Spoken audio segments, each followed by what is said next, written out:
Ya, ahí está mi foto. Ya, para que vean mi foto. Viendo atentamente los consejitos de Fiorelita, nos estaba diciendo cómo tenemos que hacer para tener mejores resultados en nuestro estudio, ¿no? Bueno, sobre todo me ha gustado esa parte donde dice, hay que comer algo de rato en rato. Bueno, yo por estar comiendo de rato en rato, ya me estoy desbordando de la silla. Bueno, por ahí alguien me preguntó, se me decía, este, ¿qué libro les recomiendo? Yo ya lo había comentado el primer día de clase. Yo les había dicho, chicos, en esta etapa en la cual ustedes están, que es una etapa formativa, este ciclo anual es un ciclo formativo, básense o en todo caso tomen como referencia el libro de la Presa San Marcos.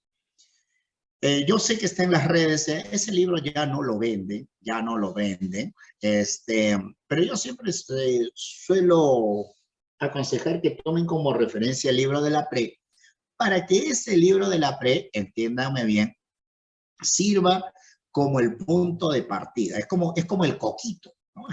Es como su coquito, ¿sí? Tómenlo como punto de partida, porque a partir de ahí, ustedes van a ampliar conocimientos. Obviamente no se van a quedar con como lo que dice el libro de la PRE, porque el libro de la PRE es un compendio, ¿ya? Es un compendio. Pero sí me va a permitir saber cuál es el orden en el cual desarrolla cada uno de los cursos la PRE, y así es como va a venir en el examen de admisión, porque la PRE se basa en lo que hace, en lo que pide el prospecto. Y a partir de allí, por decir, tema de tabla periódica, la PRE San Marcos me puede decir 3 o 4 cosas de referente a la tabla. Entonces, yo amplío conocimientos. Ahora, ¿con qué amplío mis conocimientos? Chicos, ahí sí, como están en una etapa formativa que es como es este anual, entonces pueden utilizar cualquiera de los libros pre que hay en el mercado, ¿no? La editorial San Marcos, la editorial Rodo, la editorial Lumbreras, bueno, hay una serie de editoriales, ¿no? Megabyte, hay un montón de editoriales que han sacado libros de todos los cursos, ¿no? Libro pre, bueno, a mí no me pagan por hacer publicidad en los libros, pero en el caso de, bueno, el libro de la editorial Rodo está revisado por mí, ahí está mi nombre, ahí dice revisado, profesor Miguel Zavala. Entonces, bueno, pero a mí no me paga la editorial por hacer promoción, así que yo solamente les hago el comentario de que ese libro lo revisé yo. Pero miren, al final todos los libros pre dicen lo mismo, ¿ya? Al final, todos los libros pre tienen más o menos la misma información. Lo importante, chicos, lo importante es que lean, ¿ya? Lo importante sí es leer y tomo las palabras de Fiorelita, hay que tener un hábito de estudio, hay que tener disciplina, como yo siempre le he dicho. Y disciplina, ya con esto para poder hacer la clase, disciplina, como también lo he dicho muchas veces, no es cuadrarte como soldado cada vez que llega tu viejo a la casa, papá, buenas noches. No, eso no es disciplina, disciplina es orden, ¿ya? Lo otro es respeto, papá, buenas noches, mamá, buenas noches, siempre, a algún lugar siempre se saluda, buenas noches hermano, buenas noches hermana, buenas noches perrito. Entonces, lo importante es tener orden al momento de estudiar, ser disciplinados en el sentido de que, bueno, tengo mis clases, me voy a levantar temprano, luego me levanto a las 5 de la mañana, repaso hasta las 6, me ducho y entro a mis clases tranquilo, fresco, preparo mi desayuno, ¿no? Termino, o sea, orden, chicos, ¿ya? Lo importante es orden, ¿sí? Si no son ordenados, ahí sí, lamentablemente, va a ser un poquito complicado que tengan óptimos resultados. Y eso después en la universidad les va a costar. En la universidad, uy chicos, en la universidad, así fácil, hay días, ¿qué días? Hay semanas que no van a dormir. Así es fácil.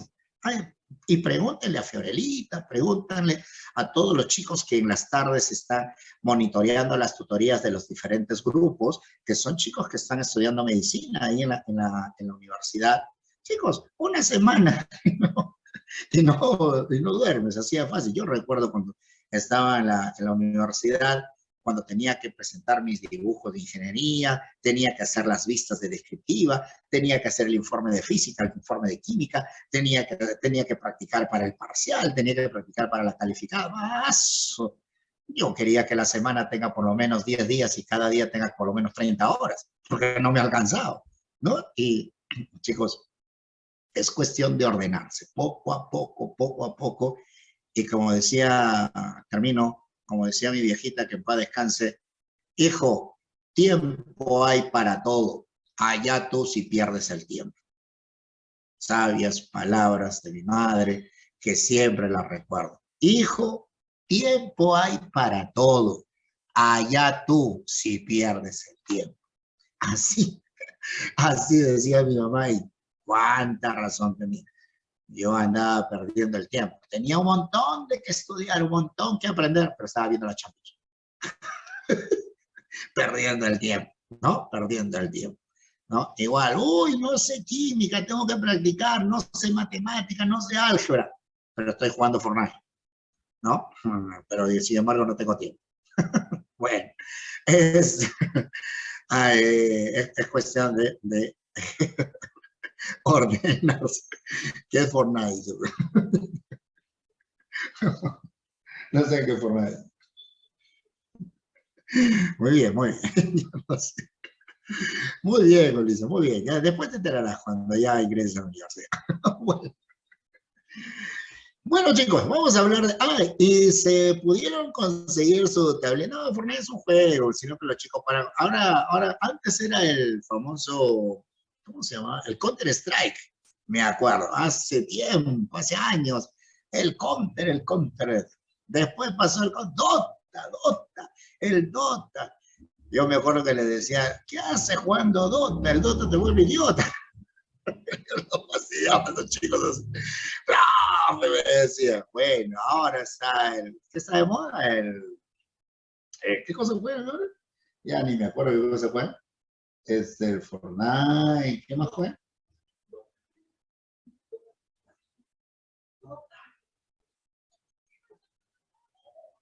¿Qué más juega? LOL. Ah, muy bien, Cliente juega ajedrez, me parece muy bien, muy bien. Bueno, Call of Duty, Candy Crush, Candy. Bueno, ¿ya ven? Genshin Impact, Free Fire, ya, bueno, ¿ya ven? Están más pendientes de los juegos que los temas que hacen en la cadena. Solito como cae, ¿sabes? El pez muere por su propia boca. Sobre todo bien hecho, toda una relación de juegos. A ver, ¿les puedo preguntar cuáles son los elementos de la tabla periódica? Ay, sí lo sabemos. Bueno, por ahí me dicen que han conseguido su tabla periódica virtual. Muy bien, me parece muy bien. Quería que tenga una tablita periódica para poder comparar algunas cositas que voy a mencionar para que ustedes lo puedan apreciar ahí. Comencemos, a ver, comencemos a revisar esto de la tabla. Ah, muy bien, Robert dice, en fondo de pantalla. Ay, ya me había olvidado de este dedito que viene desde más allá hasta más acá, sí, trayéndonos los conocimientos. Yo me había olvidado, ¿verdad? De este dedo, ¿no? Hace tiempo que no veía ese dedo que me da miedo. Bueno, chicos, dice acá este extraterrestre, que supongo vendrá de más allá, que hoy vamos a hacer tabla periódica, vamos a ver la parte, sobre todo de la ubicación de elementos, pero vamos a hacer mención a un poquito cómo se originó esta tabla periódica que hoy manejamos. Vamos a ver en qué se basa la distribución, el ordenamiento de los elementos. Yo te voy adelantando, fue el señor Henry Moseley quien dio a conocer la ley en la cual se fundamenta el ordenamiento de los elementos de la tabla periódica y haciendo uso de su configuración electrónica, vamos a ubicar a los elementos en la tabla. Espero que hayan practicado, espero que estén dominando un poquito la configuración porque si ustedes saben configuración electrónica, también van a saber tabla periódica. A ver, ahí les estoy mostrando parte del material que entrega la PRE, ¿no? Ya saben, nosotros hacemos lo mismo que hace, perdón, no, lo mismo que hace la PRE, no. Nosotros hacemos mejor que lo que la PRE hace, ¿sí? Nosotros hacemos mejor de lo que hace la PRE. Chicos, perdón. Ahí pueden observar algunos elementos químicos, el símbolo de alguno de ellos. Yo te adelanto algo, te voy, y de pasadita voy hablando algo de los antecedentes. ¿Sabes quién creó la simbología química? La simbología química la crea un señor apellidado Berzelius, don Johannes Jacob Berzelius. Este señor crea la simbología química, es decir, utiliza la primera letra del nombre del elemento y cuando hay varios elementos con la misma letra inicial, coloca una segunda letra para poder diferenciarlos. Mira, el caso del carbono, ¿ve? Se representa con la letra C y el cobre con CU, ¿no? Utiliza la segunda letra de su nombre. Profe, un ratito. ¿Cómo que la segunda letra de su nombre? Cobre es con O, profe. Le ha puesto CO, está mal, profe. Sí, no. La segunda letra del nombre del elemento en latín. Profe, hubiese dicho eso, ve. En latín, cobre es cuprum. Por eso se representa así, como CU. Profe, y en el caso del oro, ¿por qué AU? ¿Dónde está la A? No encuentro, profe. La U menos. Es que en latín el oro es aurum. Por eso se representa así, como AU. Ya. Profe, o sea que todos los elementos tienen un simbolito que va a depender del nombre del elemento. Y si hay varios con el mismo nombre inicial, ahí se coloca la segunda letra. Así es. Profe, disculpe, una curiosidad.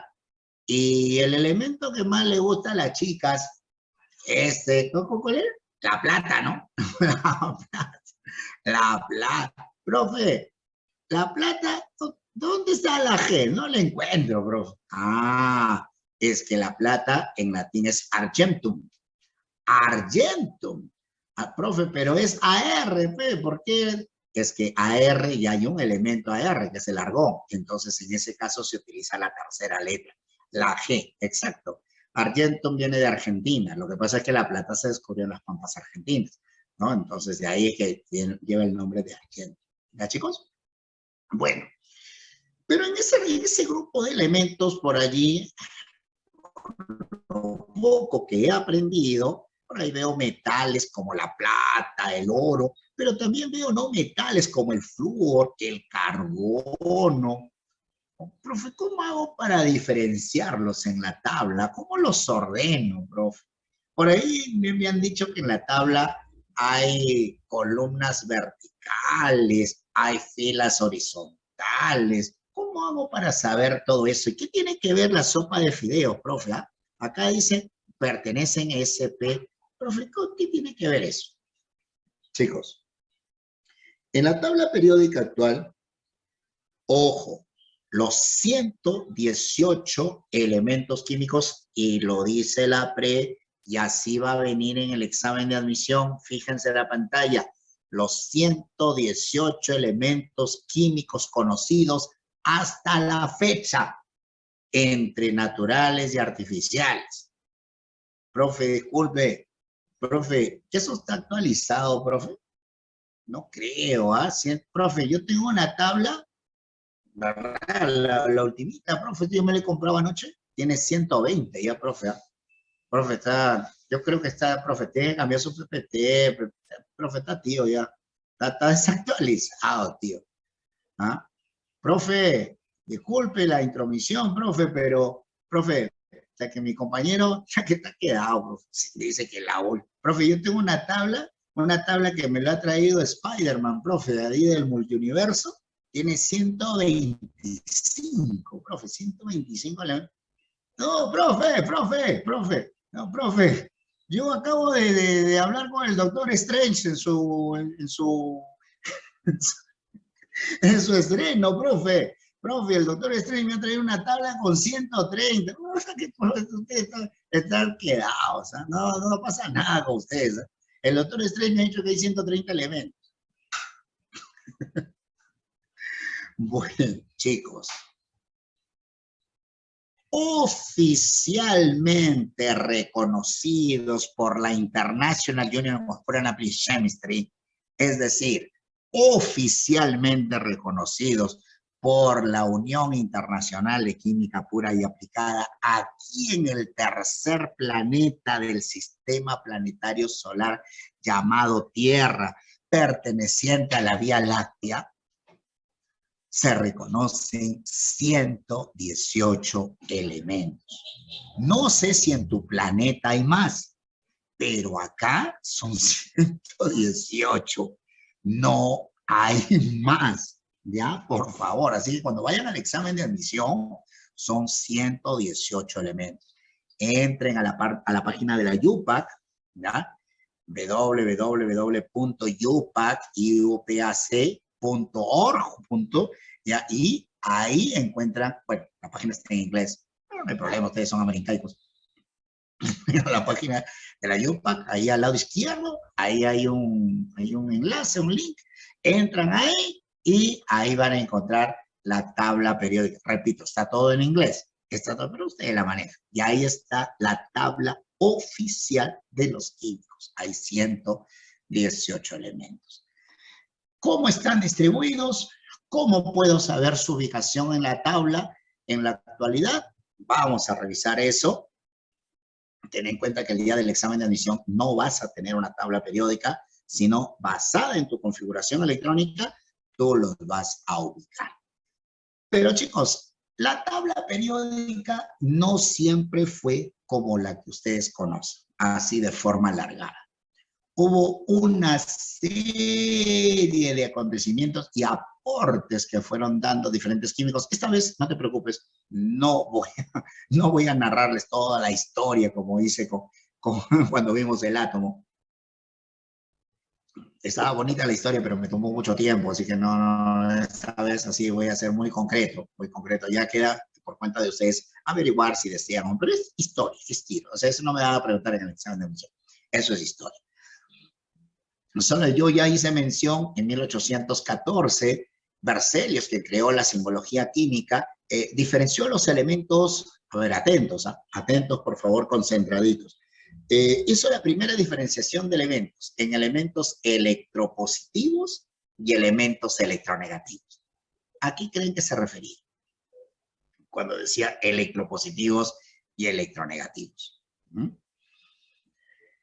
Este señor Berzelius, no, Rolando, hey, Angie, hey, stop, Yoshi, stop. ¿Cómo que electrones? A ver, les digo concentrados y lo primero que se... Cationes y aniones, Dina, Jennifer, ¿qué están hablando? Escuchen. 1814. ¿Cómo me van a hablar de electrones de valencia, de cationes y aniones? Si el electrón lo descubrió Thomson en 1897. Chicos, el electrón se descubrió como 80 años después. Berzelius no tenía la menor idea de que existían electrones, muchachos. ¿Qué pasó? Entonces, la idea de átomo, eso hemos hecho teoría atómica, ¿eh? Para ese entonces, la idea del átomo era lo que había propuesto Dalton, una esfera dura, maciza, indivisible. Nunca habló de cargas eléctricas, ni idea tenía que había cargas eléctricas. Cuando él habla de electropositivo y electronegativo, chicos, se refería a una propiedad física. ¿Profe, física? Sí, una propiedad, profe, pero si estamos en química, ¿cómo que propiedad física? Es que, chicos, recuerden que las propiedades físicas es lo primero que se observa. Y al hablar de electropositivo y electronegativo, se refería a la conductividad eléctrica. La electricidad ya se había descubierto desde la época de los árabes, solo que no se sabía qué cosa era la electricidad, ¿no? Entonces, Berzelius se dio cuenta que habían elementos que son buenos conductores y malos conductores. Por eso a los buenos conductores los llamó electropositivos y a los malos conductores electronegativos. Hoy ¿quiénes serían esos buenos conductores electropositivos? Hoy, esos son los metales. ¿Y quiénes son los malos conductores? Los electronegativos. Hoy, ellos son los no metales, ¿no? Entonces, la primera idea por diferenciar elementos partió por ahí, ¿no? Partió por ahí, en metales y en no metales, ¿no? Esa fue la primera idea que se dio a conocer con respecto, la primera idea que se dio a conocer con respecto a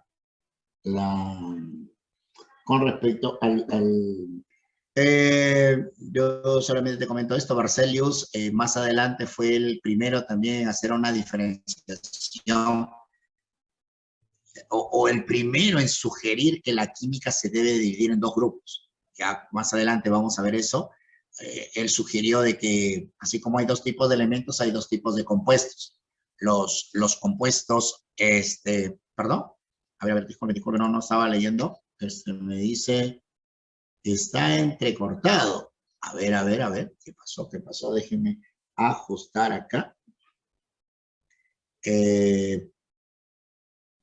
A ver, bueno, todo está bien. Acá veo que está bien. Hace un momento nomás se me fue el fluido eléctrico, pero no, veo que está bien, no hay, creo que, ya está bien. Ya listo. Haber sucedido con las señales. Este señor Berzelius, más adelante también consideró que hay compuestos que están presentes en los organismos vivos. Sin embargo, hay compuestos que que constituyen a los cuerpos inertes, como las rocas, como los minerales. Entonces, Berzelius sugirió que debe de haber una química que estudie a los compuestos presentes en los organismos vivos. Y ahí nació la química orgánica. Y debe de haber una química que estudie a los compuestos que constituyen los cuerpos inertes. Y ahí nació la química inorgánica, ¿no? Así que Berzelius sugirió varias cositas para poder mejorar el estudio de la química, ¿no?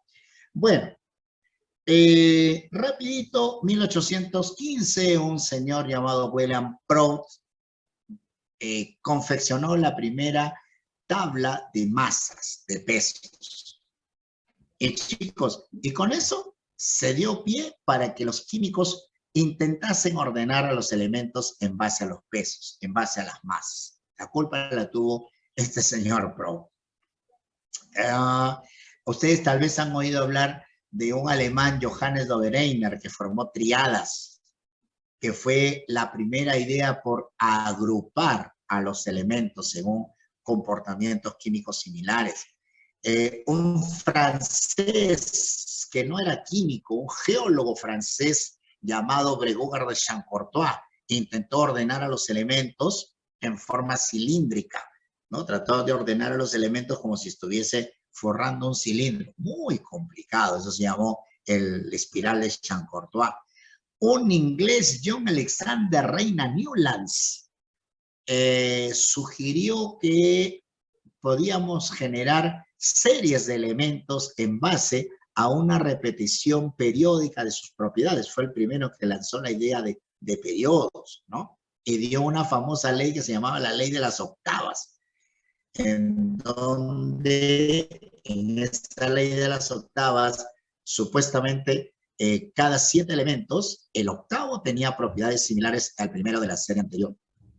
Esa denominada ley de las octavas, ¿no? Esa denominada ley de las octavas fue considerado una burla, ¿no? Una burla por los químicos de la época.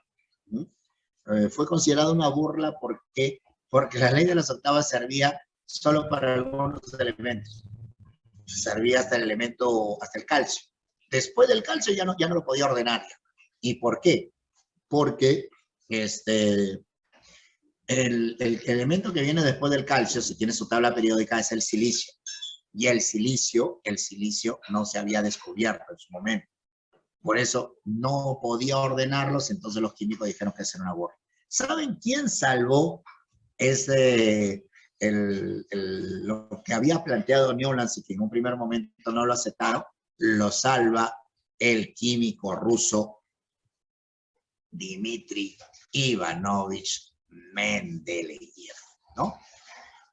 Valentina, fue Newlands, pero eso es parte de la historia, no te preocupes, eso no nos van a preguntar. No, eso es historia de cómo se fue evolucionando la idea de la tabla, ¿no? Newlands, o sea, él se llamaba, tenía un montón de nombres, John Alexander Reina Newlands, así se apellidaba este señor, muy aficionado a la música. Él justamente la ley de las octavas la enuncia, digámosle, haciendo una comparación de cómo se repiten las propiedades de los elementos con la repetición de las notas de la escala musical. Hizo una comparación, porque era muy aficionado a la música ese señor. Bueno, estos tres amigos que ven por ahí, ¿no? Mis patas, ¿no? Mi promo, ¿no? Como verán ahí, bueno, tienen una particularidad, ¿no? Miren, nos parecemos, ¿no? Me incluyo con ellos. ¿En qué? En la frente. Yo no sé por qué los químicos son pelados, no entiendo. ¿Alguien me puede explicar? El que está al lado izquierdo es el gran químico ruso Dmitri Ivanovich Mendeleev, que dice que la afición por la química es increíble. Dice que la afición por la química le nació a los 5 años. Increíble Mendeleev, ¿no? Él decía eso. El que está en el medio es el gran Lothar Meyer, ¿no? Un químico alemán. Y acá mi causa acá, mi causa, el joven Henry Moseley, lamentablemente muerto muy jovencito, ¿no? Muy joven era este señor. Murió a los 37 años de edad, ¿no? 37 años, ¿no? Lamentablemente perdió la vida. Dicen, uno de los más brillantes químicos que ha dado la humanidad, y que cuántas cosas más hubiese podido aportar a la química si hubiese tenido la oportunidad de vivir más tiempo, ¿no? Bueno, ahora les hago la referencia. ¿Qué pasó? ¿Qué ocurrió? Bueno, el ruso Mendeleev solucionó el problema que se le había generado a Newlands, indicando de que de repente las propiedades no coincidían con los elementos porque faltan descubrir elementos. Y el señor el señor Mendeleev hábilmente realiza la primera tabla periódica, una tabla periódica de forma corta, que así se le denominó, una tabla periódica que tenía 8 columnas verticales, ¿no? Que hoy vendrían a ser los grupos, y 12 filas horizontales que hoy vendrían a ser los periodos. A ver, este señor Moseley, tomando en cuenta el orden creciente de las masas, esa es la ley periódica de Mendeleev, masas atómicas crecientes. Es más, Mendeleev creó su propia escala de masas, su propia tabla, de masas.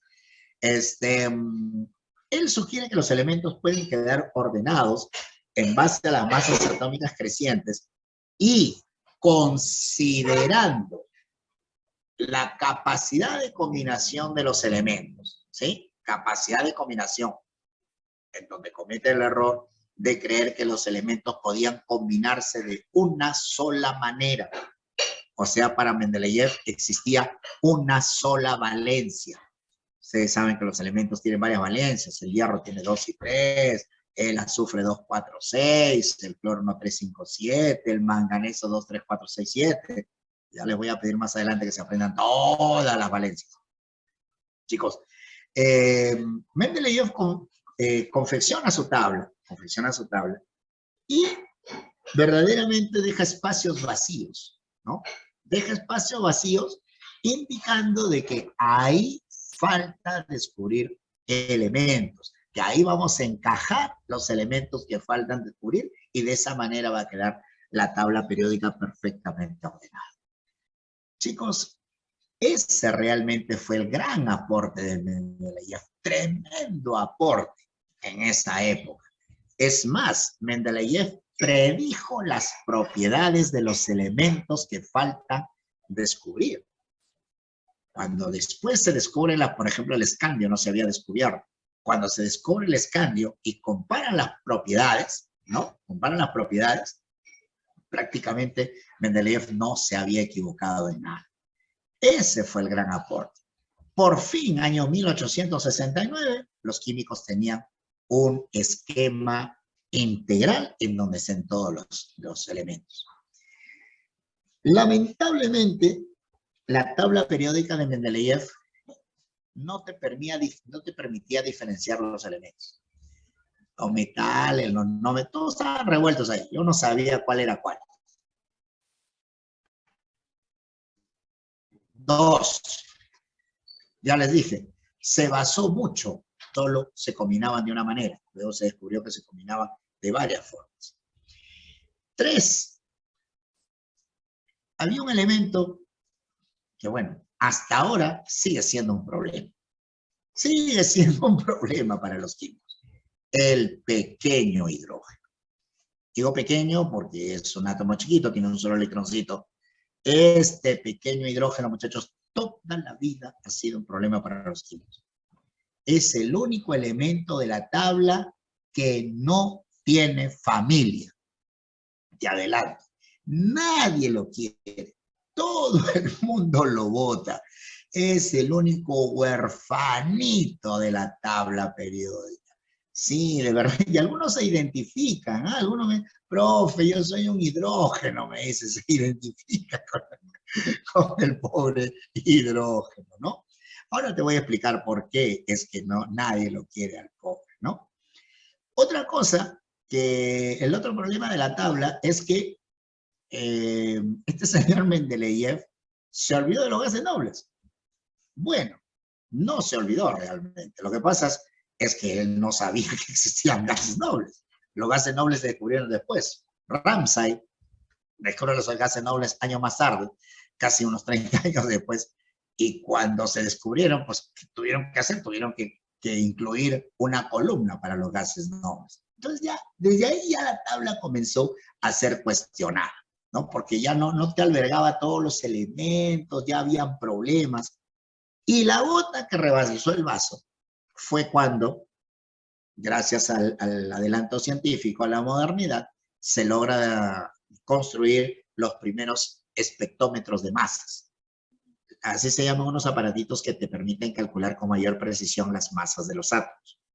Bueno, y cuando ya se descubren estos aparatitos, entonces se determina la masa promedio del yodo. A ver, y si me ayudas, ya que tú tienes tu tabla periódica a la mano, fíjate hacia el lado derecho, en la columna 17, la penúltima columna, al final, ¿no? En la quinta fila horizontal, ¿sí? Ahí vas a encontrar el yodo, ¿cierto? Ahí está el yodo. Y ese yodo tiene una masa igual, si me ayudas, 126,9, si no me equivoco. Antes del yodo, ¿sí? Antes del yodo, el elemento 52 de la tabla, ¿me encontraste? El elemento 52 está nada menos que el telurio. Se supone que si el telurio está primero, es más liviano, según lo que dijo Mendeleev. Pero yo veo la tabla y el telurio tiene una masa de 127,6. El telurio es más pesado. Ya con los instrumentos de precisión se puede determinar eso, ¿no? Es más pesado. Entonces le hace la observación en aquella época, le hace la observación, oye, Mendeleev, acá te has equivocado, man, mira, pucha, el yodo está primero, el telurio debe estar después. ¿Ah, sí? Sí, porque el yodo, mira, ve, ya han descubierto este aparatito y el yodo es más liviano. No, dijo Mendeley, pero si los cambiamos de posición, ya no cumple las propiedades químicas. Franco, ¿no? Ya no cumple la capacidad de combinación que habíamos encontrado. Ah, oh, maestro Dimitri, y usted que usted todo lo sabe, ¿y por qué es eso? ¿Por qué no cumple la ley acá? Mendeleev dijo, después de analizar un ratito, dijo, ya que no sé, tranquilo, Mendeleev, tranquilo, Mendeleev no supo explicar por qué en el caso del telurio y el yodo no se cumplía el orden creciente de las masas. Se suponía que era una ley, y cuando se habla de una ley, pues es algo que debe cumplirse siempre, pero ahí no se cumplía. Y como le vuelvo a repetir, ya se había descubierto, ya se había creado, perdón, se había inventado este aparatito, entonces ya le empezaron a encontrar más fallas en diferentes partes de la tabla. Eso hizo que la tabla periódica se venga abajo. Ya los químicos, no, es que esta tabla no sirve, está mal hecha. Ya empezó a perder vigencia. Aunque duró casi 60 años. 60 años duró la tabla. Pero, como le vuelvo a repetir, le encontraron fallas, ¿no? Profe, y el tío que está ahí al medio, Lothar, y el tío Lothar, se llama Lothar Meyer. Ah, el tío Lothar hizo una tabla idéntica a la de Mendeleev. Idéntica, solo que este es alemán, este es ruso. Sí, no se conocían, profe, no, nunca se habían visto. El otro confeccionó una tabla periódica y le salió una tabla idéntica a la de Mendeleev. Solo que cuando él confeccionó su tabla, no la dio a conocer. Y por si acaso su tabla la hizo antes, ¿eh? La hizo como en 1864, 1865. Pero no dijo nada, ¿no? Él trabajaba en su laboratorio. Y la historia cuenta, la anécdota es que un amigo de él, un colega, un químico, cuando fue a su laboratorio a visitarlo, dijo, oye, esa tabla, qué bacano, ¿y quién ha hecho esa tabla? ¿Cuál? Esa que está colgada. Ah, no, sino que es un problema. A veces estoy trabajando acá y tengo que estar buscando de los datos, las masas. Entonces, para estar buscando en los libros mejor, como no había internet, en ese entonces no había Mr. Google, no había WhatsApp. Entonces, ¿qué hizo? Hizo su tabla y la colgó en la pared. Entonces, su amigo le dijo, oye, pero esa tabla está chévere, ¿por qué no la presentas? No, le dijo, ¿cómo está presentando? Eso es para mí, compadre, esa es mi tabla que yo uso todos los días. Oye, pero está bacán esa tabla, preséntala al Congreso Mundial. No, entonces que a mí no me gusta esa vaina, no soy figurete. Tanto fue la insistencia que este amigo presenta la tabla de Lothar Meyer en el año 1870. Casi no. Chicos, y cuando presenta la tabla de Lothar Meyer ante el Congreso Mundial de Química, le dijeron, ¿quién ha hecho, me dices? Lothar Meyer, mi pata, mi causa. O sea, que es recontra inteligente, mi pata. Ahora le dice, pero esta tabla ya la han hecho antes. Esto es esta tabla es una copia. Esto es un plagio. No, no es plagio, es copia. No, no.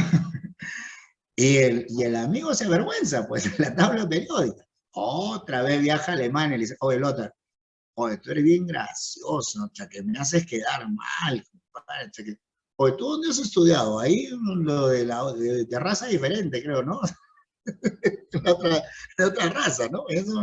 O dice que tu tabla es un plagio. Oye, ¿cuál plagio? Le digo, está loco, ¿qué entienden?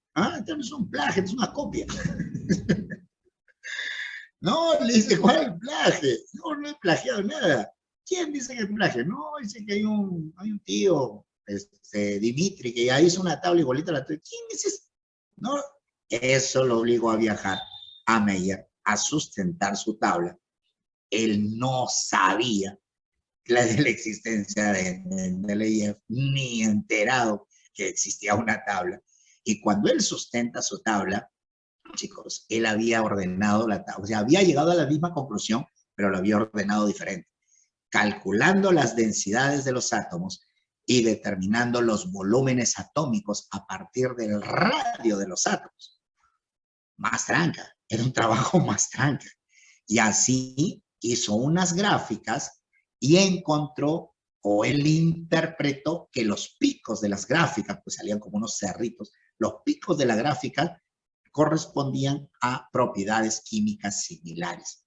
Y así es como confeccionó su tabla periódica y llegó al mismo orden que Mendeleev. Ahí es donde conoce a Mendeleev. Y ahí es donde Mendeleev dice, Meyer, mi respeto, hermano. Mi respeto. Ni se me había ocurrido a mí armar una tabla como tú la has hecho. O sea, que está bacán. Y a partir de ahí comienzan a trabajar en forma conjunta Mendeleev y Meyer, averiguando las propiedades, averiguando la propiedad de los elementos químicos. Bien, llegaron a la misma conclusión, pero partiendo de puntos diferentes, ¿no? Bueno, lamentablemente esa tabla, como les vuelvo a repetir, comenzó a perder vigencia. Hacia el año de 1913, ¿no? Y ahora sí entrar a la modernidad, hacia 1913, les comento, los científicos estaban recontra emocionados. Recontra emocionados. Yo podría decir, excitadísimos estaban todos. Profe, ¿qué está hablando, profe? Horario de protección al menor, profe, ¿qué habla? ¿Ah? Los chicos estaban recontra emocionados, los chicos, los científicos estaban recontra emocionados. No sé, estaban recontra excitados. ¿Saben con qué? Profe, ¿quién nos dejó así? ¿Saben quién fue? Niels Bohr. Niels Bohr, ¿qué? A todos, a todos. ¡Qué bravo, Bohr! Profe, ¿qué hizo? ¿Qué hizo? ¿Saben? Pero así, para usted nomás, no vaya, no vaya, ¿saben qué hizo Bohr? Les enseñó su átomo. ¿Qué? Profe, ¿qué está hablando, profe? Profe. Hey, me están malinterpretando, mamita, que está por ahí escuchando la clase. No, no vayan a pensar mal, ¿ah? Ahorita mi mamá me va a meter preso. No. Bohr hizo la demostración de su modelo atómico, recuerda. Sí, Fiorella me dice, profe, todo está grabado. Me dice. Bohr hizo la demostración de su modelo atómico. Recuerda que Bohr en 1913 demostró que los electrones se mueven alrededor del núcleo, lo que trajo como consecuencia que se cambie la concepción de la ciencia con respecto a los átomos. Chicos, y eso hizo, o esto permitió, que el gran Henry Moseley en ese año de 1913 pueda explicar lo que Röntgen en su momento, yo te conté la historia, Röntgen en su momento no pudo explicar el origen de los rayos X. ¿Te acuerdas? Yo te conté la historia, al pobre Röntgen, su mujer estaba que lo cacheteaba, ¿no? Y le tomó una radiografía a su mano, que hasta inclusive en la radiografía salió el anillo de compromiso, ahí está registrada la primera radiografía que se tomó en el mundo, ¿no? Y se llamó rayos X porque no tenía la menor idea de lo que había descubierto Röntgen. Cuando Bohr hace la demostración, ahí aparece el genio de Henry, el joven Henry Moseley, y se pone a pensar y dice,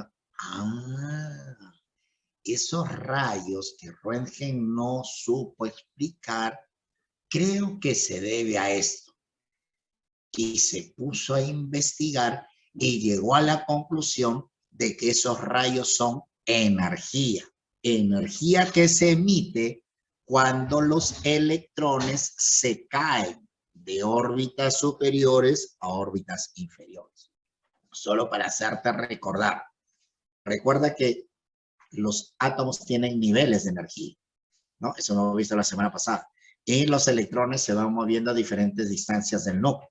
Y conforme nos alejamos del núcleo, los electrones tienen más o menos energía. conforme nos alejamos del núcleo, tienen más energía.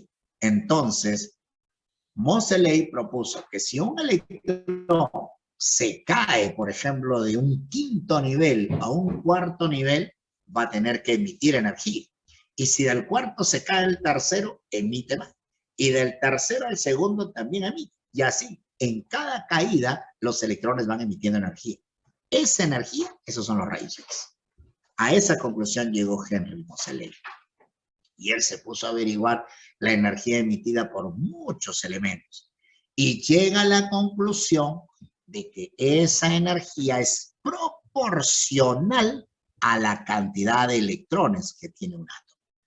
Chicos, eso hace que se le prenda el foquito a Moseley y dice, a ver, esto siempre resulta ser proporcional a los electrones.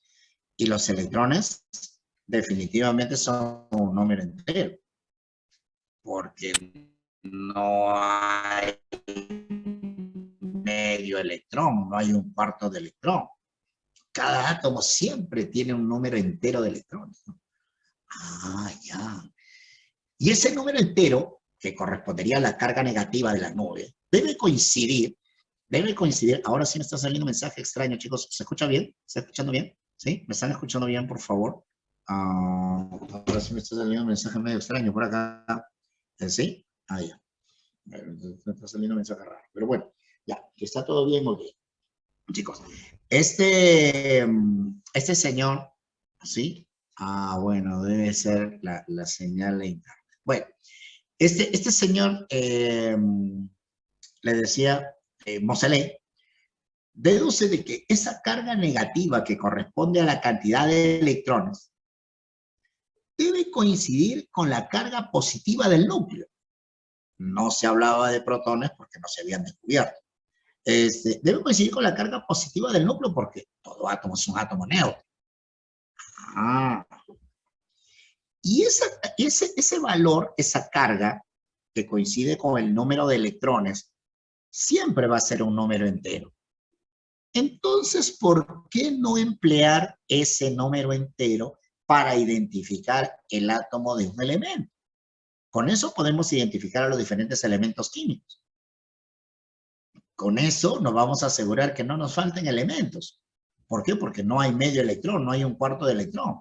Los átomos tendrán un electrón, dos electrones, 3, 4, 5, 6, 7, 8. Ese número entero debe servir para identificar a un átomo. Chicos, ese número es que Henry Moseley inicialmente lo llama el número del átomo. Pero dijo, no, suena feo. Mejor vamos a llamarlo número atómico.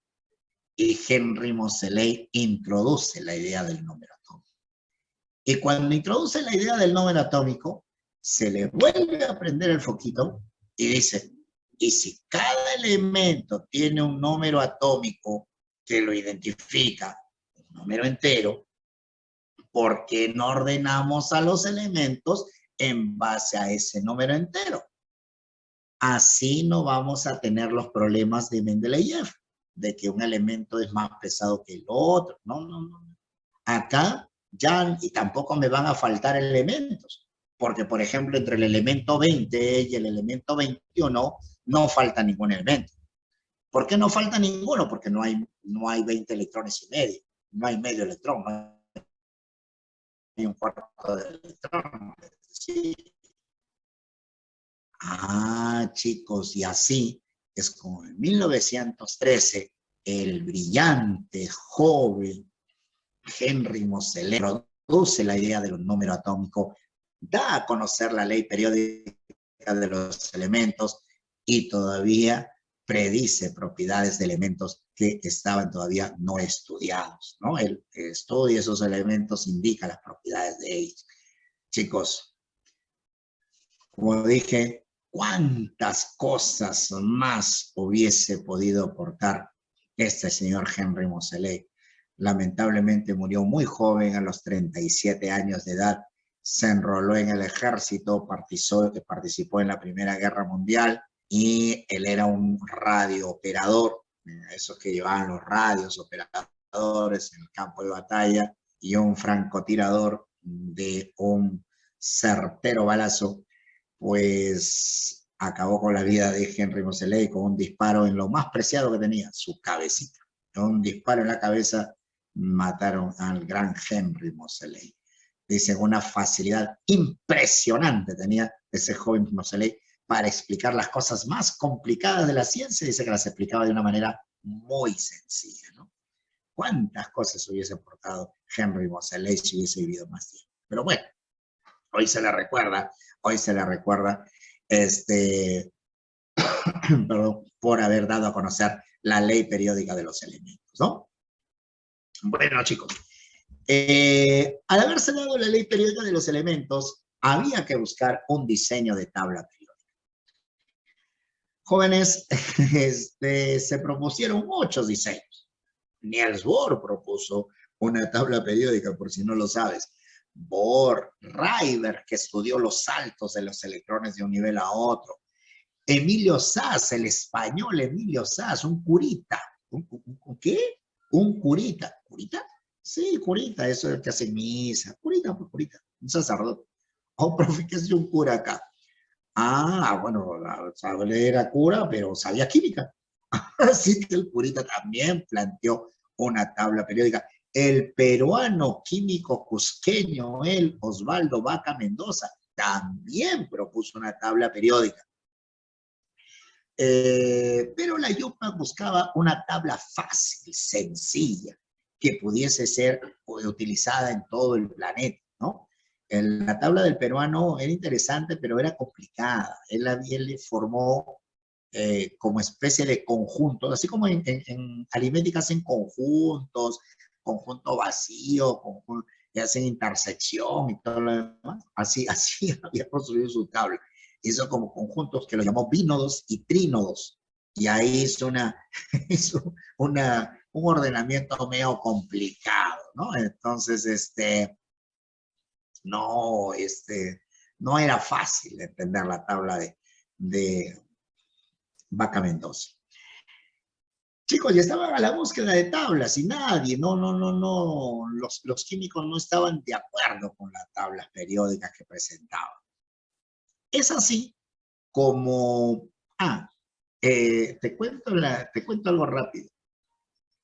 Es así como se quedaron con este diseño que tú ves ahí de forma alargada. Pero ¿sabías tú que ese diseño, esa tabla, se dio a conocer antes de la ley periódica? ¿Cómo, profe? Me entendí.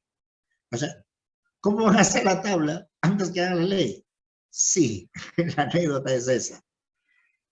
Cuando la tabla periódica de Mendeleev comenzó a perder vigencia, cuando la tabla periódica de Mendeleev le encontraron fallas, en ese lapso de tiempo, el alemán Alfred Werner, un gordito, un bonachón, su bigotito, ese gordito presenta una tabla periódica, esa tabla que conocemos, esa tabla periódica en forma alargada. Él se presenta ante el Congreso Mundial de Química y dice, colega, yo soy Alfred Werner, ¿no? A servirles. Y miren esta tablita que he hecho. ¿Qué le parece? Una tablita así alargadita, no como la del tío Lothar, no como la del tío Mendeleev, acá alargada. Oye, qué bacán tu tabla, le dice, ¿no? ¿Y cómo lo has hecho? Así, comparando las propiedades de los elementos. ¿Comparando? ¿Cómo que comparando? Sí, pues, o sea, con todo lo que los demás habían trabajado, todo lo demás químicos, violas, no venenos, todos los causas, pues. Entonces, yo con las propiedades lo fui comparando, así fui ordenando, champeando, pues, champeando. Y dice, man, ya, oye, te ha salido bacán, sí, pues, por eso le he traído, no sé si le gusta, ¿no? Y le puedo preparar otra si quieres. Oh, está bien gordito, pero no has hecho ninguna experimentación, no tienes ningún sistema. No, ¿por qué? Eso cansa, yo quiero evitar la fatiga, pues no sea mal. Ah, qué interesante tu tabla. Solamente has comparado propiedades y así has llegado al ordenamiento. Sí, pues, sí, fácil. O sea, que química es el curso más fácil de todos. Ah, ya, gordito. Ah, ya, gordito. Está interesante. Vamos a estudiar y te llamamos, gordo, ¿no? Ah, ya, bacán, chévere, causa, chévere, bacán, ahí está para servirles, ¿no? ¿Ah? Cuando quieran me pasan la voz. Y esa tabla la guardaron, la guardaron. Nadie más volvió a ver la tabla del gordito Werner. Pasaron los años, estoy hablando más o menos del año de 1904, 1905. Pasaron casi 8, 10 años y estaban a la búsqueda de una tabla periódica. Ni la vieron, ni la vieron la tabla del gordito. Simplemente la guardaron. Ah, ya lo hizo así. Es que no tenía ningún sustento químico, o sea, solamente era comparativo. Alfred Werner se llama el gordito. Werner. Chicos, cuando estaban a la búsqueda de la tabla, alguien se acordó del gordito, ¿no? Y dijeron, oye, ¿te acuerdas que hace unos años un gordito presentó una tabla? Ah, sí, no, ese gordito buena gente, ¿no? Oye, ¿verdad, no? Poniéndome a pensar, oye, esa tabla encajaría bacán acá con la ley de Moseley. Claro, a ver, ¿dónde está la tabla? No sé, compadre, tú la guardas. No, yo no la tengo, tú la tienes, estás loco, yo no la tengo. Échate a buscar, échate a buscar la tabla del gordito. Hasta que encontraron la tabla del gordito. Chicos, y esa tabla que Werner la había diseñado antes de que se dé a conocer la ley periódica, con esa tabla se confeccionó la tabla periódica moderna. Por eso en los libros de química ustedes van a encontrar como teoría que la ley periódica de los elementos la da a conocer Henry Moseley. Y el diseño de la tabla periódica actual le corresponde a Alfred Werner. Así dicen los libros de química. Y les comenté cómo fue la cosa, ¿no? En esta tabla, ya en la tabla actual, la tabla moderna, chicos, se puede verificar la configuración electrónica. Mira, yo te estoy presentando acá una tablita con la configuración. Mira, ¿qué, profe? Ahí se nota la configuración, claro, claro, mira. Las dos primeras columnas de la izquierda contienen a los elementos cuyas configuraciones terminan en el subnivel S. Las 6 de la derecha acaban en P, solamente que está arribita no acaba en S. Acá en medio están los del D, abajito están los del F. ¿Por qué? Cuando tú haces la configuración, la han hecho así, mira. 1S1. Primero 1S1, es el hidrógeno. 1S2, el helio. Pasas al siguiente nivel. 2S1, 2S2. Sigue. 2P1, P2, P3, P4, P5, P6. Se acabó. Pasas al tercer nivel. 3S1, 3S2. Sigue. 3P1, P2, P3, P6. ¿Qué sigue? Otro nivel. 4S1, 4S2. Acuérdate el serrucho. Y del 4S2, ¿qué sigue? 3D. Ah, por eso tuvieron que incluir un bloque acá. Tuvieron que incluir un bloque ahí en medio para poder continuar la configuración. ¿Sí? ¿Qué sigue entonces del 4S2? 3D, 3D1, D2, D3 hasta 3D10. Y de ahí ya continúas. 4P, 4P1, P2 hasta P6. Termina otra vez 5S2, 4D10, 5P6. ¿Ves cómo vas haciendo la configuración? Los elementos siguen la configuración. 5P6, nuevo nivel, 6S2. ¿Qué sigue del 6S2? Si te acuerdas, sigue el 4F. 4F. Uy, había que incluir otro bloque acá entonces. El químico Seaborg, ¿no? Que inclusive hay un elemento químico que se le ha dado su nombre en homenaje, el elemento Sigorgio. Seaborg dice, no, un momentito, ¿qué están haciendo? ¿Van a incluir otro bloque en la tabla? Claro, para ponerlo del F. No, estás loco, ¿qué estás hablando? Le dijo.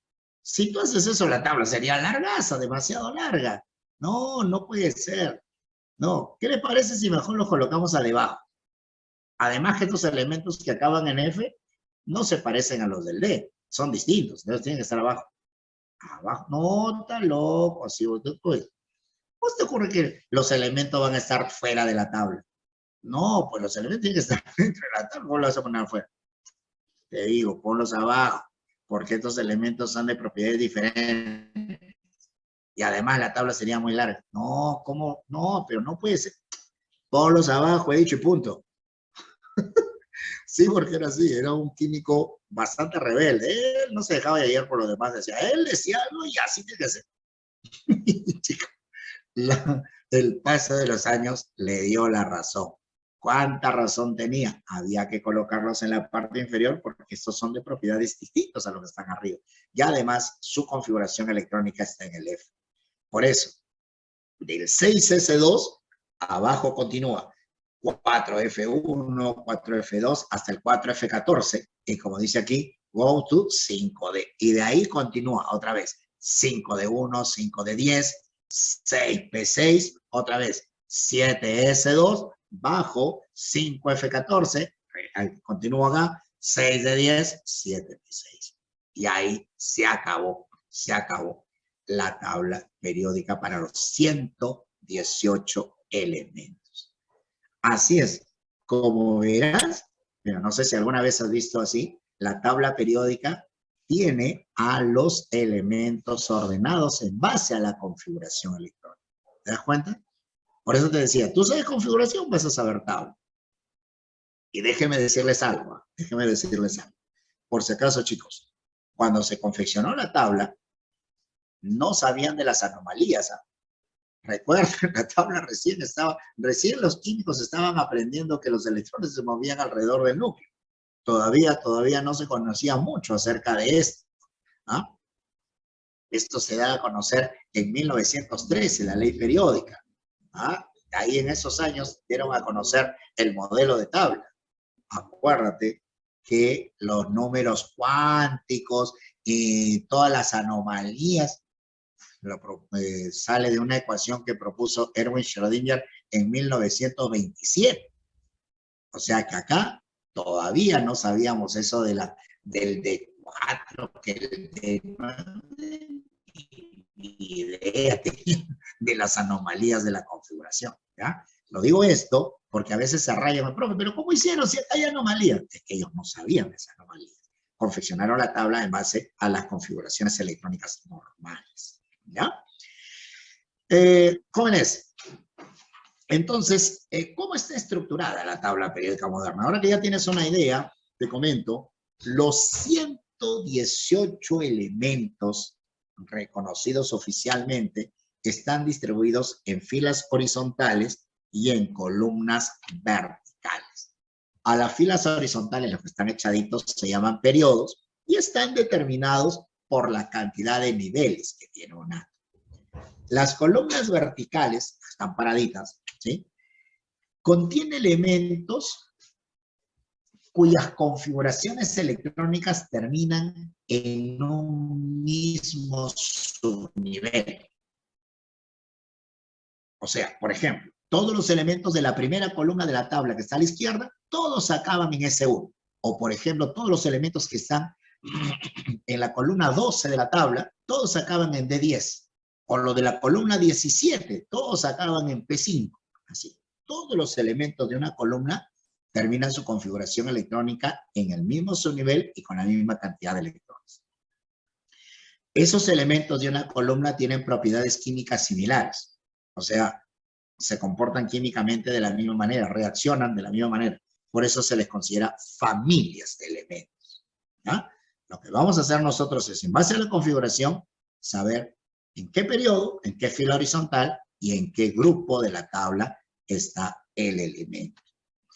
Yo aquí te presento la tabla periódica, pero no la tabla tradicional que ustedes conocen con las masas, con la valencia, no.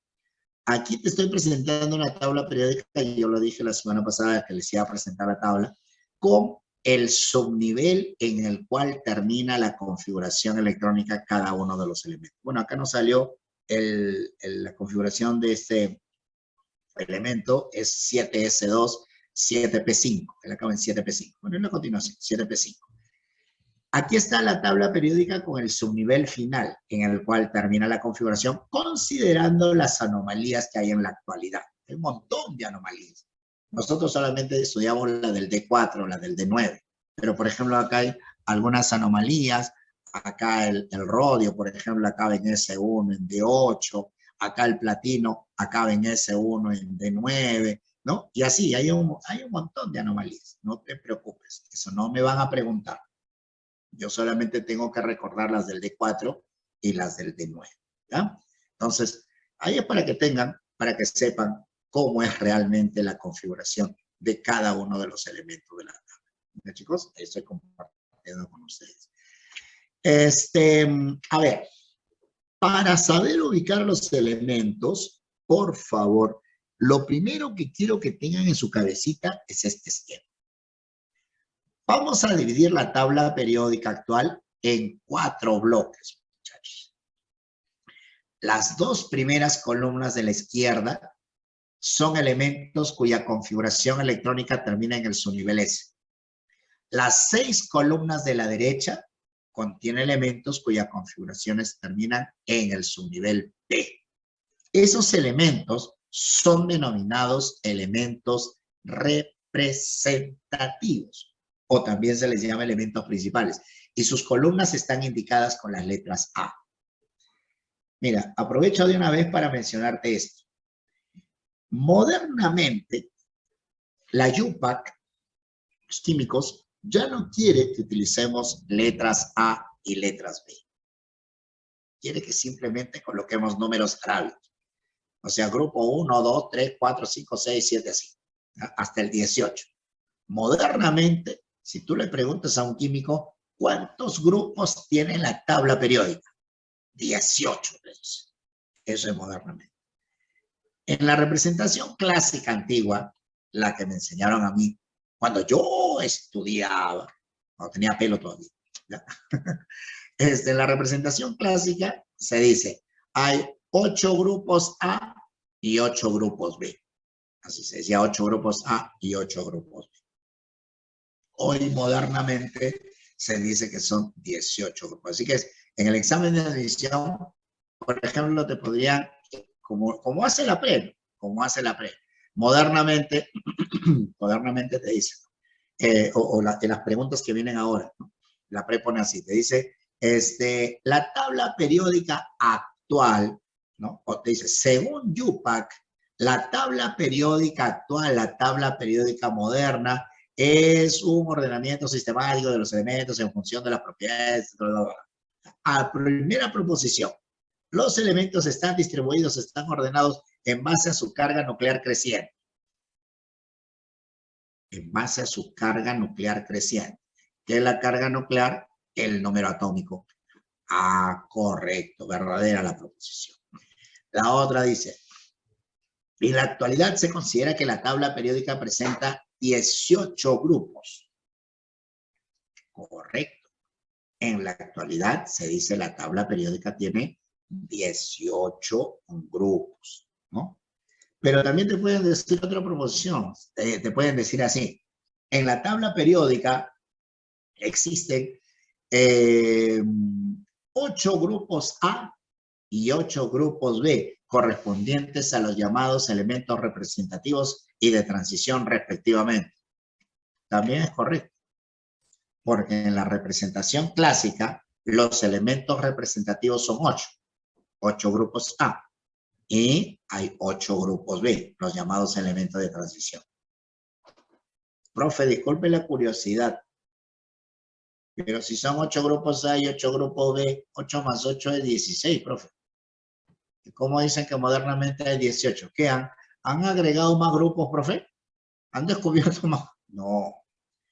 Lo que pasa, si tienes su tabla periódica a la mano, es que en el bloque central hay 3 columnas que pertenecen a un mismo grupo, al grupo 8B.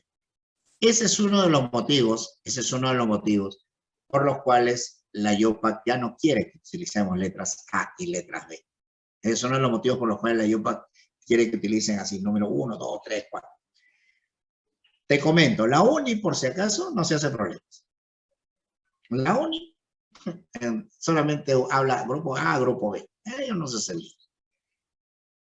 San Marcos es donde ya está entrando de a poquitos al uso esto de las columnas, ¿no? Por eso es que a veces ponen entre paréntesis, o sea, grupo 3A, entre paréntesis 13. O sea, te está indicando el nombre entre paréntesis qué columna de la tabla es, ¿no? Así. O sea, ponen las dos formas de representar la ubicación del grupo. ¿Ya? San Marcos ya está entrando de a poquitos a eso. La UNI no, la UNI todavía lo sigue haciendo de manera tradicional. Entonces, eso les comento para la pregunta que me estaban haciendo, profe, ¿qué cosa hago en San Marcos? Entonces, mira, los que acaban en S y los que acaban en P, no se preocupen, porque ahora vamos nosotros a hacer algunos ejercicios para que sepan cómo se aplica esto. Miren, los que acaban en S y los que acaban en P, entonces, son los llamados elementos representativos y sus columnas tradicionalmente se indican con las letras A. Jóvenes, los elementos del bloque central, cuya configuración acaban en D, son los comúnmente llamados elementos de transición. Sus columnas están indicadas con las letras B y todos ellos tienen configuraciones electrónicas que acaban en el subnivel D. Y como vimos hace un ratito, los que están en la parte inferior de la tabla, todos ellos no se hagan problemas. Ya les dije que todos esos elementos se les ha sacado de la tabla periódica. Todos ellos pertenecen a un mismo grupo, al grupo 3B. Los elementos del bloque F de la tabla, todos pertenecen al mismo grupo, al grupo 3B de la tabla periódica. La primera fila está encabezada por el elemento lantano, vayan aprendiendo, por eso se le llama serie de lantáneos. La segunda está encabezada por el elemento actinio, ¿no? En la serie de actinios, ¿no? Así se le denomina. Entonces no te olvides, ¿ah? Mira, comienzo de algo fácil. Si yo hago mi configuración, por ejemplo, para el azufre, 16, tú ya sabes, neón 10, 3S2, 3P4. Yo hago mi configuración y veo que la configuración electrónica termina en el subnivel P, ¿qué tipo de elemento será? Si acaba en P, es un elemento perteneciente a los grupos A. Es un denominado elemento representativo, así se le llama, ¿ya? Si yo hago la configuración del hierro, la configuración acaba en 3D6. Ahora veo que está acabando en D. Si acaba en D, es un elemento del bloque central. Es un denominado elemento de transición. ¿Ya? Eso es lo primero que quiero que ustedes identifiquen. Sabiendo el subnivel en el cual acaba la configuración, yo ya puedo predecir qué tipo de elemento es. ¿De acuerdo? Con eso puedo predecir el tipo de elemento. ¿Sí? A ver, teniendo en cuenta ello, ahora vamos a ubicar elementos. Vamos a ubicar específicamente grupo y periodo, columna y fila. Y comenzamos también con lo más fácil. Lo más fácil es ubicar los periodos. Chicos, el periodo es la fila horizontal. Y es muy fácil. El periodo lo va a determinar la cantidad de niveles que tiene un átomo. Yo te decía, si el átomo tiene 3 niveles, pertenece al tercer periodo. Si tiene 5 niveles, al quinto periodo. 6 niveles, así. Fíjate el caso del aluminio. Hacemos la configuración de aluminio, neón 10, 3S2, 3P1. Hasta ahí hay 13. Mi pregunta es, ¿cuántos niveles has empleado para ubicar esos 3 electrones? No te estoy preguntando en qué acaba la configuración. Te estoy preguntando cuántos niveles has utilizado. Para distribuir los 3 electrones, he utilizado 3 niveles, ¿verdad? Sí, la configuración llega hasta 3P1. 3 niveles. Si tú has empleado 3 niveles, si el átomo tiene 3 niveles, significa que es un átomo del tercer periodo. ¿De acuerdo? La cantidad de niveles que tiene el átomo te va a indicar en qué periodo está. Por ejemplo, el otro caso. Manganeso 25. Mi configuración, gas noble, argón 18, 4S2, 3D5. La pregunta es, ¿esa configuración cuántos niveles tiene? Esa configuración tiene 4 niveles. Profe, pero acabó en 3D5. A ver, un momento. Yo no he preguntado en qué termina la configuración. Yo te estoy preguntando cuántos niveles hay en total. Si tú has llegado al 3D5, quiere decir que has utilizado el cuarto nivel. El 4S significa que ese átomo tiene 4 niveles. Ah, si tiene 4 niveles, significa que está en el cuarto periodo. ¿Ya? Así, ¿ya chicos? Fíjense simplemente cuántos niveles tiene el átomo. Y eso te va a determinar en qué periodo se encuentra. La verdad, yo creo que esto es bastante fácil. Solo tengo que hacer mi configuración. Profe, si no sé hacer configuración, ahí sí estamos en problemas. Si no sé hacer configuración, ahí sí estamos en problemas. ¿Ya? Entonces, sabiendo la cantidad de niveles, yo determino el periodo. Profe, ¿y el grupo? Mira, los grupos son columnas en donde están ubicados elementos con el mismo comportamiento químico. Y además yo ya te adelanté que terminan su configuración electrónica en el mismo subnivel y con la misma cantidad de electrones. En el caso de los representativos, los que acaban su configuración en S y P, que pertenecen tradicionalmente a los grupos A, es muy fácil hallar el grupo. Simplemente fíjate cuántos electrones hay en el último nivel. Cuántos electrones de valencia, se dice, tiene el átomo. Chicos, por ejemplo, yo hago la configuración del magnesio. Ayúdame que yo no tengo garganta. Neón 10, ¿qué sigue del neón 10? 3S2. Por favor. Veo que la configuración terminó en el subnivel S. Si acaba en el subnivel S, a ojo cerrado, es un elemento perteneciente a los grupos A. Si acaba en S, pertenece a los grupos A. Perfecto. Y ahora, ¿a cuál de todos los grupos A? Fíjate cuántos electrones tiene en el último nivel. De hecho, que el último nivel es este, el 3. ¿Cuántos hay? Hay 2 electroncitos. Si son 2, el grupo es 2A. ¿Ves? Se acaba en ese recontra fácil. Te fijas cuántos electrones hay en el S y ese te indica el grupo. Se acaba en S1, grupo 1A. Se acaba en S2, grupo 2A.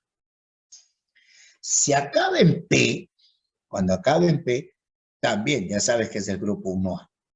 Solo que cuando acabe en P, para saber la cantidad total de electrones de valencia, vas a sumar. Vas a sumar los electrones del S con los electrones del P. Tienes que sumar ambos, los del S con los del P. En este caso, ¿cuántos electrones hay en total? Los 2 del S más los 4 del P significa que es un elemento del grupo 6A de la tabla periódica. Chicos, sabiendo la cantidad de electrones que hay en el último nivel, tú puedes predecir el grupo. Como te decía, se acaba en S1, el grupo es 1A, es la primera columna de la tabla. Lo que está entre paréntesis son las columnas. Así es como viene en el examen de admisión de San Marcos. Si está en el grupo, si acaba la configuración en S2, pertenece al grupo 2A, en la segunda columna. Por ejemplo, esta, P4, acaba en P4. Para saber el grupo, sumo 2 más 4, 6 electrones de valencia, grupo 6A, en la columna 16 de la tabla periódica. Se acaba en P5, 2 más 5, 7, Grupo 7A es la columna 17 de la tabla. Chicos, yo no voy a tener tabla, pero como tú eres un experto en configuración, ¿te das cuenta? Fácil, puedes ubicar al elemento. ¿En qué columna, en qué grupo está? ¿En qué ubicación se encuentra? Profe, disculpe una pregunta. ¿Y esos nombres? Metal alcalino térreo, anfígeno. Profe, ¿cómo voy a saber eso? Chicos, en el caso de los elementos representativos, cada una de las columnas, cada uno de los grupos, cada una de las familias tienen propiedades bastante bien diferenciadas una columna de la otra. Por eso es que a cada familia se le ha dado un nombre. Y la gran tarea que tienen ustedes para la próxima semana es aprenderse todos los elementos de cada una de las familias representativas. Tienen que aprenderse todos los elementos de los grupos A. ¡Está loco, profe! ¿Cómo aprendo eso? ¡Está loco! Bueno, yo te sugiero que los aprendas. Ahora, no te obligo. Si quieres, lo estudias. Si no, no. Pero, chicos, si no manejamos esto, yo la próxima semana voy a hacer propiedades periódicas. Y, por ejemplo, las preguntas clásicas. Me dice, entre el elemento bromo, por ejemplo, ¿no? Entre el elemento bromo y el elemento litio, ¿quién tiene mayor electronegatividad? Ah, su madre, ¿dónde está el bromo? Si yo no manejo, no voy a saber dónde están los elementos y no voy a poder comparar. O me dice, el elemento calcio tiene mayor radio atómico que el elemento carbono. Oh, su madre, ¿cómo vas a saber dónde está el calcio, dónde está el carbono? Tengo que saberme todos los elementos de los grupos A, chicos, ¿ya? Con el respectivo nombre para cada familia. Grupo 1A de la tabla son los llamados alcalinos. Alcalinos porque forman álcalis. Álcalis es hidróxido. Estos forman hidróxido. Los alcalinos, litio, sodio, potasio, rodio, cesio, francio, son elementos que reaccionan formando hidróxidos. Excepto el hidrógeno. Ya te dije, no tiene familia. Profe, ¿y por qué el hidrógeno está ahí? Porque tiene un solo electrón y su configuración acaba en S1, pero el hidrógeno es no metal. En cambio, los del grupo 1A todos son metal. Por eso lo tienen ahí, pero no pertenece a la familia. Realmente no tiene familia, es el único huerfanito. Está arribadito, ¿no? Está arribadito en el grupo 1A. 2A, berilio, magnesio, calcio, estroncio, bario, radio, metales alcalino térreos. Chicos, se les llama así porque también forman hidróxidos, pero están en la corteza terrestre, ¿no? De ahí que alcalino térreos. Me voy hasta el grupo P, al bloque P, que está a la derecha. Los que acaban en P1 es la familia del boro. Por eso se le llama boroides o simplemente térreos porque están en la corteza. Boro, aluminio, galio, indotalio. Esos son los boroides. El siguiente, el grupo 4A, encabezado por el carbono, por eso es que se le llama carbonoides. Carbono, silicio, carbono, estaño, plomo. 5A, encabezado por el nitrógeno. Familia del nitrógeno, los nitrogenoides, nitrógeno, fósforo, arsénico, timonio y buto, ¿no?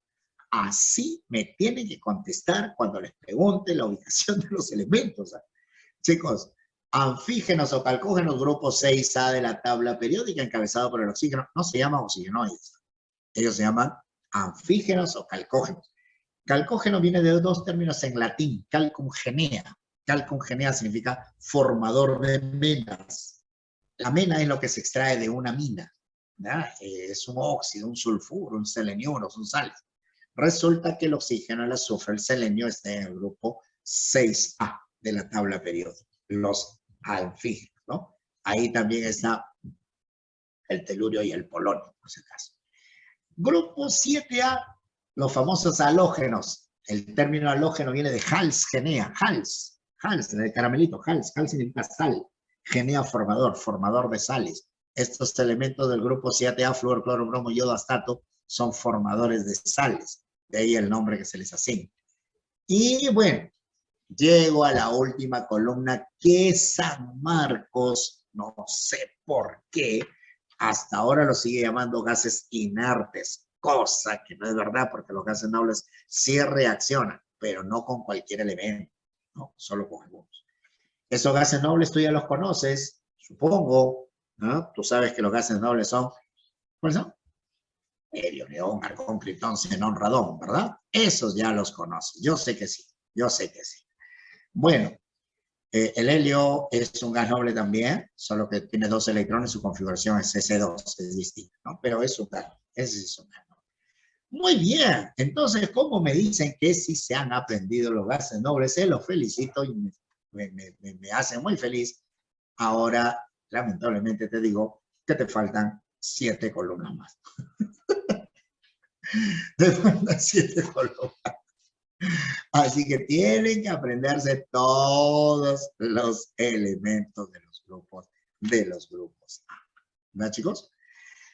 Profe, ¿lo del B también? No sea loco. Lo del B no, los del A, nada más, los del A.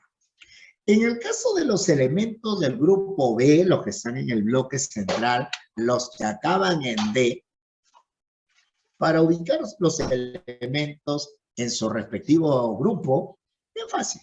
Vas a hacer lo mismo que has hecho cuando querías ubicar el grupo de los que acaban en P. Cuando acaban en P se suma, ¿no? S con P. Acá también vas a sumar. Pero vas a sumar los del último nivel, los del S. Ahí está. Los del último nivel, los del S. Con los electrones del D. Una condición.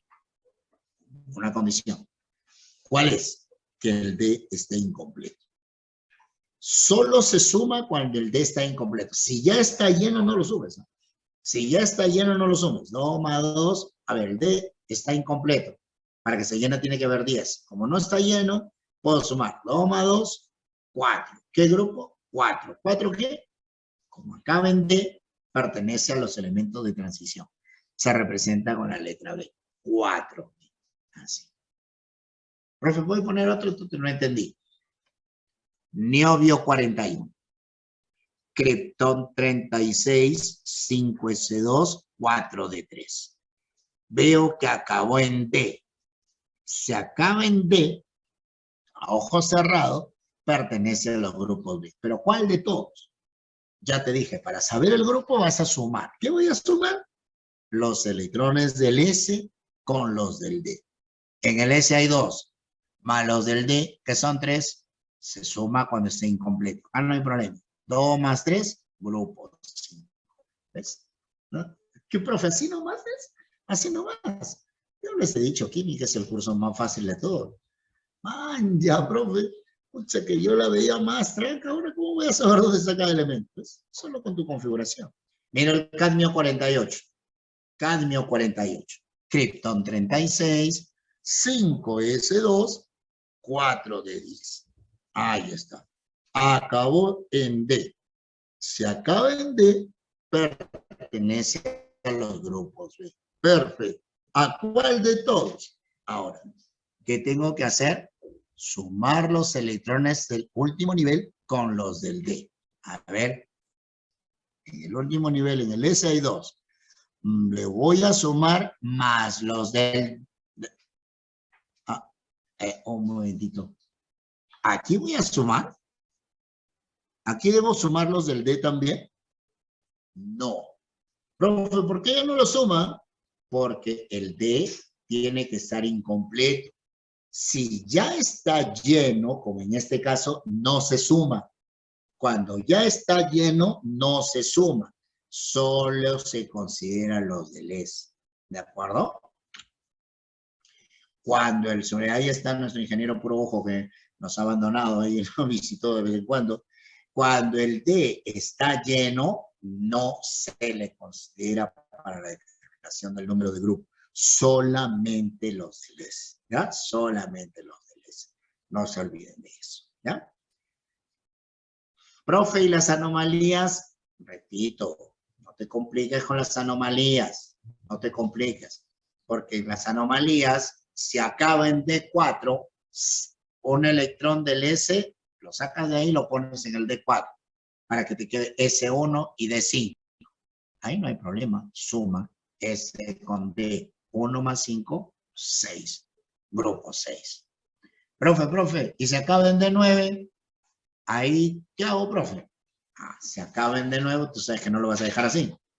Un electrón del S lo pasas al D y te quedaría S1 y D10. Y como el D10 ya está, como el D ya está completo con 10, ya no lo consideras, solamente consideras los electrones del S, o sea, uno nomás. Ese es 1B. Ese sería 1, ¿ves? Entonces, no te preocupes. Cuando está el D, está completo, ya no lo consideres. Solamente los del S, ¿ya? Solo los del S. Ahora, vamos a continuar revisando esto. Va a estar recién en la práctica dirigida, porque me ha ganado la hora. Pero termino con esto. Chicos, en el subnivel de, en los grupos B, se observa la tabla periódica en el bloque central. Ahí en el bloque central hay 3 columnas encabezadas por el hierro, el cobalto y el níquel. Y esto, a ver, se los comento por algo que yo dije hace un rato. En la tabla periódica modernamente se dice que hay 18 columnas, 18 grupos. Pero en lo tradicional se dice que hay 8 grupos A y 8 grupos B. Entonces uno puede contradecirse, ¿no? Y decir, pero si son 8A y 8B, 8 más 8 y 16, ¿cómo me dice que son 18? Fíjate tu tabla periódica, fíjate en el bloque central. Allí hay 3 columnas encabezadas por el hierro, el cobalto y el níquel. Esos son elementos cuyas configuraciones electrónicas terminan en D6 para el hierro, en D7 para el cobalto y en D8 para el níquel. Chicos, cuando una configuración termina en D6, en D7, en D8, pues esos elementos pertenecen a un mismo grupo. Pertenecen al grupo 8B de la tabla periódica. Chicos, estamos hablando de las columnas 8, 9 y 10 de la tabla. ¿Has visto en la tabla? Sí, ahí en el bloque central, ahí hay 3 columnas. Esas 3 son del grupo 8B.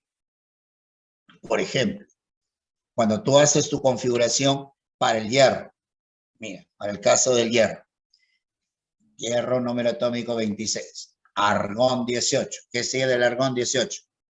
4S2, 3D6. Ya. Terminó en D. Se acaba en D. Pertenece a los grupos B. ¿Cuál de todos? Voy a sumar 2 más 6, 8. Ahí no hay ningún problema. Es un elemento de la columna 8. Ahí está el hierro. Verifica en tu tabla periódica. Está en el cuarto periodo, tiene 4 niveles, grupo 8B. ¿Estamos bien? ¿Sí? Ahí está el hierro, ¿no? Ahora, profe, ¿qué pasa si la suma se pasa de 8? 2 más 7, profe, acá es 9. Chicos, cuando la suma se pasa de 8, el grupo sigue siendo 8. Es que no hay más grupos, muchachos. El grupo sigue siendo el mismo. Así en forma práctica, si la suma se pasa de 8, el grupo sigue siendo 8. ¿Ya? Mira, te voy a presentar, a ver, y de repente esto lo explicamos acá en tu Academia Zen. Te voy a presentar el caso de un elemento con anomalía, ¿ya? Que lo he sacado de la tabla verde que te mostré hace un rato. El caso del rodio. El rodio tiene una configuración bastante particular. Termina en S1 y D8. Profe, D1 y S1 y D8, profe, ¿pero por qué? Ya te dije que solo veamos a revisar las anomalías del D4 y D9. No te preocupes, esto no te van a preguntar. Yo te estoy poniendo. Lo estamos tomando de la tabla que te mostré hace un rato. ¿Y por qué pongo esto como ejemplo? Para que te des cuenta de lo que te digo. Chicos, la configuración terminó en D8. Ya. Pertenece a los grupos B. ¿Cuál de todos? Sumo los electrones del S con los del D. Los del S con los del D. 1 más 8, 9. 9. En lo tradicional no hay 9B. No, no. El grupo sigue siendo 8. El grupo sigue siendo 8, ¿ya? Si se pasa de 8, no hay más grupos, sigue siendo 8, ¿sí? En este caso, el rodio es del quinto periodo, tiene 5 niveles, y está ubicado en el grupo 8B. Ahí está el rodio, ¿ves? Así. Verifíquenlo en tu tabla periódica. Jóvenes, y para dejarlos almorzar. Y si fuese el platino es otro elemento que tiene un caso especial en su configuración, una anomalía. ¡Ah, su madre, profe! ¿Cuántos elementos hay con casos especiales? Un montón. Un montón. Por eso te estoy presentando la tabla con esas configuraciones. Pero insisto por enésima vez, no te asustes. A ti solo te van a preguntar las del D4 y las del D9. Nada más. Pero acá yo te muestro como ejemplo esto. Mira. Xenón 6S1, 4F14, 5D9. ¿Qué, profe? ¿No dice que no acaben de 9? No, acá sí. Profe, pero no te van a preguntar esto. Tú solo tienes que saber la del D4 y la del D9. Ya, yo te estoy mostrando la configuración que le he sacado de la tablita que te mostré antes. Ahora, veo que termina en D. Veo que termina en D. ¿Correcto? Y se acaba en D. Pertenece a los grupos B. ¿Cuál de todos? Dice que debo sumar los del S con los del D. S con siempre y cuando el D esté incompleto. Y acá está incompleto. No está lleno, tiene 9. Suma 1 más 9. 1 más 9 es 10. Pregunta, ¿hay grupo 10? Dentro de los grupos B, no. Solo hay 8 grupos A y 8 grupos B. Ah, entonces, si la suma se pasa de 8, el grupo sigue siendo 8. Grupo 8B de la tabla y pertenece al sexto periodo. Columna 10, sexto periodo. Ah, ya, yo creo que ese elemento está por aquí. Ese es el elemento platino, ¿no? Platino 78, 79, ¿no? Ahí está. Perteneciente al grupo 8B. Si la suma se pasa de 8, el grupo sigue siendo 8. ¿No, chicos? Este es uno de los motivos por los cuales la IUPAC no quiere que sigamos usando letras A y letras B. La IUPAC lo que sugiere es que coloquemos números arábigos. 1, 2, 3, 4, 5, 6, 7, 8, 9, 10, hasta el 18. La tabla tiene 18 columnas, ¿ya? 18 columnas. Y en lo tradicional son 8 grupos A y 8 grupos B. Kendall, yo también considero que es mejor con números, pero en el examen de admisión vieron las dos formas. Por eso les estoy indicando cómo se ubica así, en forma tradicional, con las letras A y las letras B, ¿ya? Debe estar preparado para todo. No sabemos lo que nos podrían preguntar en el examen de admisión. Ahí está, chicos. Así es como vamos a ubicar esos elementos. Hay que practicarlo. Hay que practicar. Voy a dejarlos que... Uy, yo me recontrapasé del tiempo. Me lo voy a dejar que puedan almorzar, degustar de su almuercito. Y más bien en la tardecita, vamos a volver a explicar. No te preocupes, ¿ya? Vamos a volver a explicar esto de la configuración, la ubicación de los elementos y vamos a practicar. Vamos a desarrollar ejercicios. ¿Ya, chiquitos? Ahí lo dejo, lamentablemente, miren, abro mi cámara, pero no se ve, ¿sí? Y más tardecito continuamos, más tardecito nos volvemos a encontrar. Ya, chiquitos, buen provecho para todos y nos encontramos más tarde. Chao, chao, chao, chao, chao, chao. Chao.